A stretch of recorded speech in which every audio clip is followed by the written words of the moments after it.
మీకు ఈ వీడియో నచ్చినట్లయితే వీడియోకి లైక్ చేసి ఛానల్ని సబ్స్క్రైబ్ చేసుకోండి.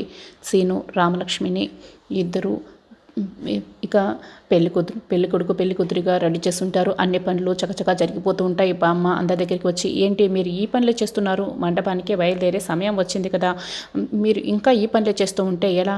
త్వరగా కానివ్వండి అని అందరినీ కంగారు పడుతూ ఉంటుంది. జానకి రఘురాం త్వరగా రండి అని పిలుస్తూ ఉంటుంది. సీనయ్యని పెళ్లి కొడుకుగా తయారు చేయడం అయిపోయింది కదా, సీనయ్యని రామలక్ష్మి ఇద్దరిని తీసుకురండి అని బామ్మ పిలుస్తూ ఉంటుంది. ఇక శివరాం వెంకట్రావు ఇద్దరు దగ్గరుండి సీనుని తీసుకొస్తూ ఉంటారు. రామలక్ష్మిని పద్మ పార్వతి దగ్గరుండి మరీ తీసుకొస్తూ ఉంటారు. రామలక్ష్మి ఇక పెళ్లి కూతురిగా నడిచి వస్తూ ఉంటే సీను మాత్రం పక్కన నడిచి వస్తున్న ఆర్జని చూస్తూ ఉంటాడు.